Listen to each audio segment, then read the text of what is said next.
Good morning, students. So the next topic is about coefficient of permeability. So in the last lecture we have studied Darcy's law. That is, according to Darcy's law, velocity of free water through the soil V is equal to K into I. K is known as coefficient of permeability. Okay. So in that equation, when I is equal to 1, K will be equal to V. That is, coefficient of permeability is defined as velocity of flow under unit hydraulic gradient. That is, when hydraulic gradient is equal to 1, the coefficient of permeability will be equal to velocity of flow. Okay, so this is the definition of coefficient of permeability. That is, coefficient of permeability is defined as the velocity of flow under unit hydraulic gradient. Okay, and so this coefficient of permeability has dimensions of velocity. And this table shows different values of coefficient of permeability for different types of soil. That is, for gravel, coefficient of permeability is between 10 raised to minus 2 and 10 centimeter per second. And for sand, it is 10 to 10 raised to minus 3. And for silt, 10 raised to minus 3 to 10 raised to minus 5. And for clay, it is less than 10 raised to minus 6. Okay, that is for this is the decreasing order of permeability. That is, for clay, permeability is very less comparing to gravel. Okay.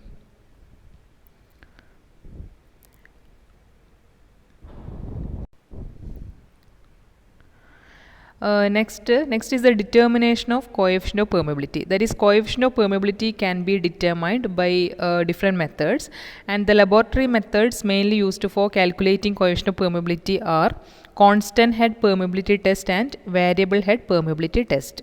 And this constant head permeability test is used for relatively more permeable soil. That is, when coefficient of permeability is greater than 10 raised to minus 2 mm per second, we are using constant head permeability test.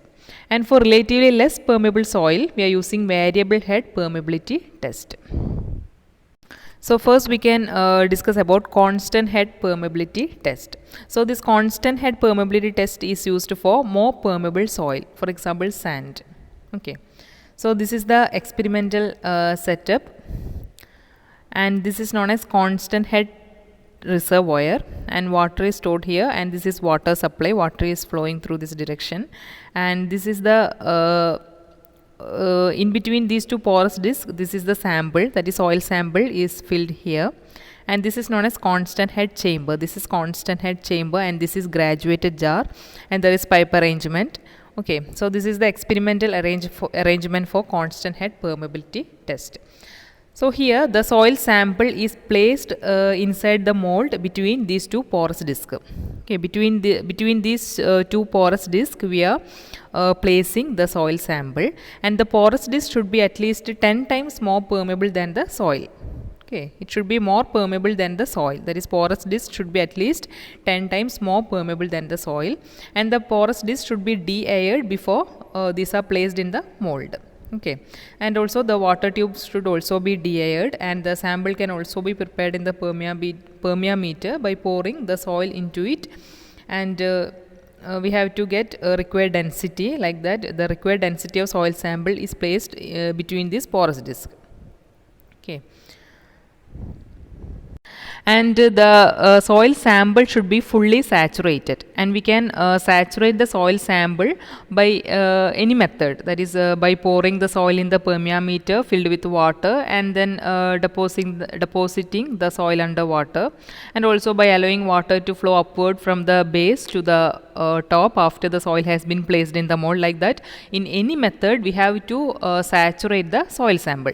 Okay, and after the soil sample has been saturated, the constant head reservoir is connected to the drainage cap, and water is allowed to flow out from the drainage base for some time till a steady state is established.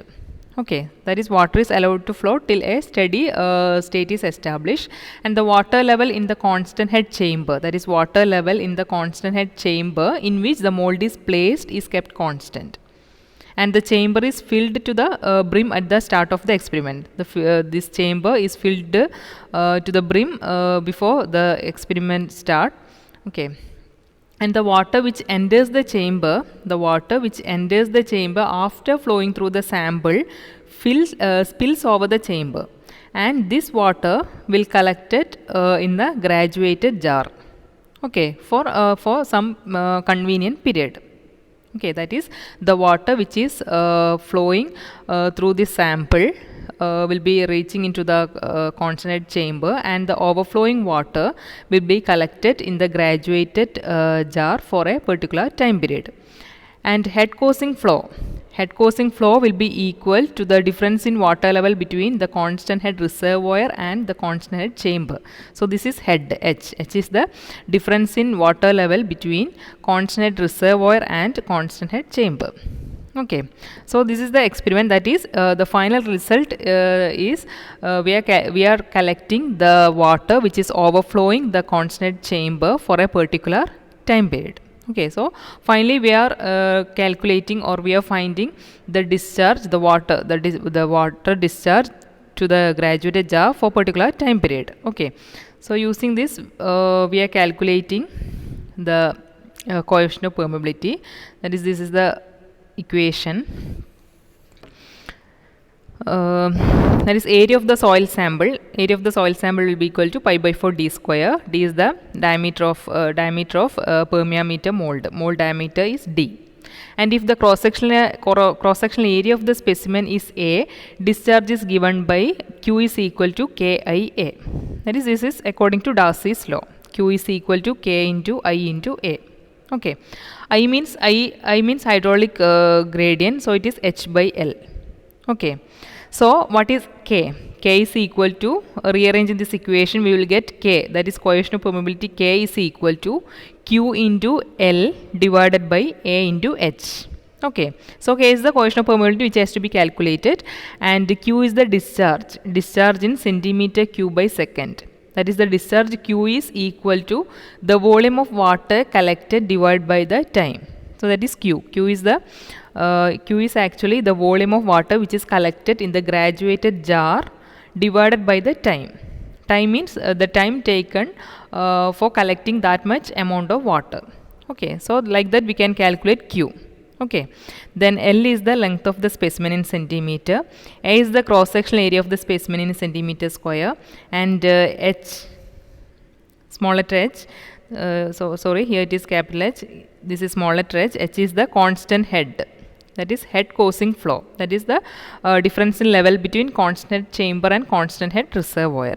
Okay, so this is the procedure how we are calculating coefficient of permeability in constant head permeability test. That is, here head is kept constant, so this experiment is known as constant head permeability test. That is, here H is constant, and in this experiment we are calculating the volume of water which is collected in the graduated jar for a particular time period. So that discharge will be equal to volume divided by time, that is Q, and L is the length of specimen, A is the area of the mold, and H is the head. Okay, so K is equal to QL by AH. So this is about constant head permeability test. In the next video I will explain variable head permeability test. Thank you.